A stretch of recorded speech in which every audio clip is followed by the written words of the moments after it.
My name is Sophia Carter, I'm 34 years old, and my own father called me an uneducated lowlife right after I'd just paid off his mortgage. Before I tell you how that all ended with me on a stage holding a national award right in front of him, let me know where you're watching from in the comments. It's always cool to see how far these stories travel. It all came to a head on Thanksgiving. That's how these stories always start, isn't it? In a stuffy dining room, with the scent of turkey and simmering resentment in the air. For me, that dining room was in Cedar Rapids, Iowa. The house I grew up in. A house where the only measure of success was a framed piece of paper on the wall, a college degree.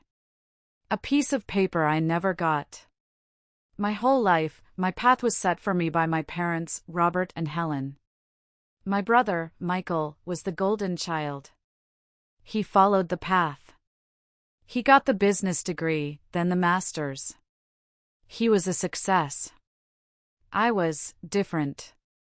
Even as a kid, I wasn't interested in textbooks, I was interested in business. When I was 16, I built a little Etsy shop selling handmade jewelry.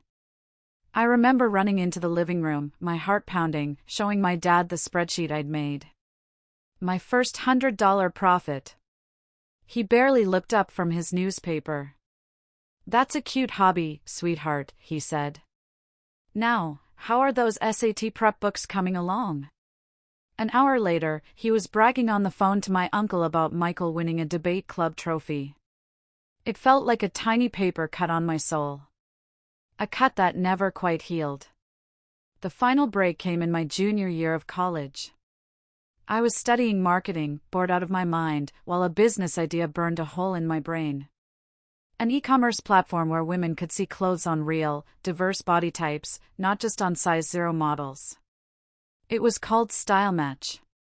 I knew, with every fiber of my being, that it would work. So, I dropped out. When I told my parents, the silence in the room was so cold it could have frozen water. My dad just shook his head, a look of profound disappointment on his face. My mom wrung her hands. "We're just so worried about your future, Sophia," she'd said. But what I heard was, "You're embarrassing us." Over the next few years, I poured my blood, sweat, and every dollar I had into Style Match. There were days I lived on instant noodles and the sheer will to prove them wrong. And it worked. The business exploded. It grew from a bedroom project to a small office, then a bigger one. By the time I was 30, Style Match was valued at over $20 million. I thought that would be enough. I thought success was a language even my father would have to understand. So I tried to share it with them. I paid for my sister Emma's wedding. I covered my mom's unexpected medical bills. And that Thanksgiving, I walked in with what I thought was the ultimate olive branch. An envelope. Inside was a letter from the bank, confirming their mortgage was paid in full. My gift. I watched my dad open it. He read it, his expression unreadable. Then he set it on the table. "So you paid it off with that little website money?" he said, his voice laced with something I couldn't place. Contempt? "Don't count your chickens before they hatch, Sophia. Luck runs out." My blood ran cold. My brother Michael, ever the peacemaker, tried to change the subject. But I couldn't let it go. "It's not luck, Dad. It's a $20 million company I built from nothing." He scoffed.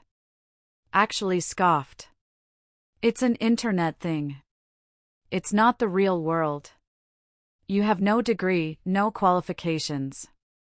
You're a lowlife who got lucky." And that's when my mom chimed in. "Robert, don't. Sophia, he just means." But he cut her off, his voice rising. "She needs to hear it. All this money, and for what? You're still uneducated. You are nothing without a degree."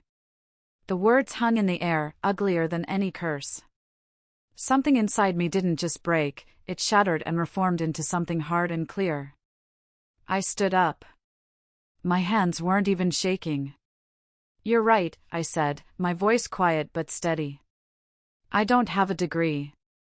What I have is a life I built myself, despite you, not because of you. I looked at the mortgage letter on the table. Enjoy the house. And I walked out. I got in my car, and as his words, "You're nothing," echoed in my head, I whispered to myself, okay. Done. The next 3 weeks were a blur of focused rage. I didn't cry. I acted. I called my lawyer. I had my assistant find me a house online, a glass-walled sanctuary on a beach in Florida. I bought it. I packed 2 suitcases, my laptop, and my dog. And I drove south, leaving the Iowa winters and a lifetime of being told I wasn't enough in my rearview mirror. I thought I had escaped. But they weren't done with me yet. Life in Florida was quiet. The sound of the ocean replaced the sound of my father's disapproval. I worked, I healed, I started to breathe again. About 5 months later, I got a call from my sister, Emma. She was the only one who'd stood by me, the only one who called just to see how I was. "Mom and Dad are in trouble," she said, her voice strained. Dad had lost his consulting job, and some of Mom's medical issues had returned. They were burning through their savings. They needed money. There was no apology. No acknowledgement of what they'd done. Just a need. It felt like a punch to the gut. I sent the money, but I felt sick doing it. A few weeks after that, I was sitting in my new sun-drenched office when an official-looking email landed in my inbox. It was from the office of the governor of Iowa. My heart started to pound, but for a different reason. I had been nominated for an award. Not just any award. A new, prestigious one, the Iowa Innovator of the Decade. I was one of 3 finalists. The ceremony was in a month. In Cedar Rapids. My first instinct was a visceral no, I couldn't go back there. I called Emma, my voice shaking. "I can't. This isn't about them, Soph," she said gently.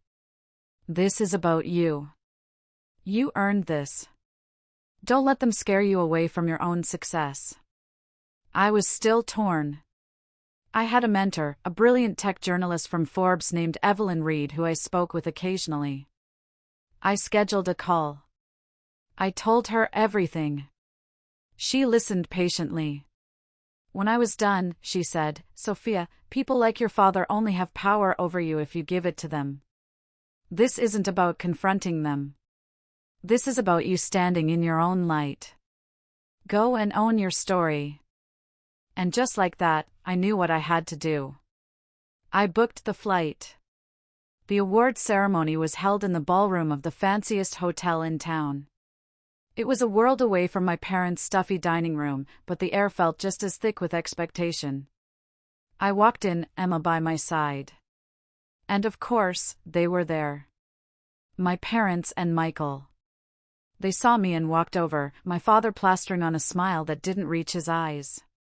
"Sophia, glad you came to your senses," he said, loud enough for those around us to hear.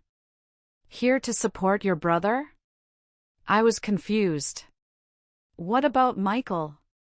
"He's getting the Rising Star Accountant Award," my mother beamed. They had no idea. They thought I was there for them. The irony was so thick I could taste it. We sat at our assigned tables, which were mercifully far apart. I watched as Michael went up to receive his plaque. My dad puffed out his chest. I heard him say to the man next to him, "That's my son. The one with the masters. A real career. My daughter, well, she got lucky with a website." He glanced over at me to make sure I'd heard. And in that moment, for the first time, I didn't feel the sting of shame. I didn't feel anger. I just felt pity. I met his gaze from across the room and held it. I didn't smile, I didn't scowl. I just looked at him, and for the first time, I think he saw that his words had no more power. Then, the host introduced the keynote speaker. "Please welcome the legendary journalist and titan of industry, Ms. Evelyn Reed." Evelyn walked onto the stage, a picture of grace and power. She gave a brilliant speech about the future of innovation. And then she said, "And now, it is my distinct honor to present the first ever Iowa Innovator of the Decade Award." My heart was hammering against my ribs. She announced the other two finalists. "But the winner," she said, her eyes scanning the room, "is a person who proves that vision, grit, and a refusal to quit are more powerful than any piece of paper. The winner is the founder and CEO of StyleMatch, Ms. Sophia Carter." The room burst into applause. A camera found my face. Emma was squeezing my arm, tears in her eyes. I felt like I was floating as I walked to the stage.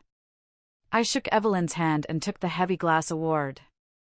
I stepped up to the microphone, and I didn't look at my parents. I looked out at the entire room.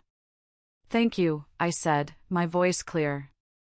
"I want to dedicate this to anyone out there who has ever been told they weren't smart enough, good enough, or that their dream was just a cute hobby. Your dream is valid. Your worth is not determined by someone else's approval. It's determined by you." I walked off the stage, the applause thundering in my ears. The battle was over. In the lobby, as Emma and I were about to leave, they cornered me. My father's face was red with fury. "You set us up," he hissed. "You did this to humiliate us." My mother was crying. "How could you do this to your family, Sophia?"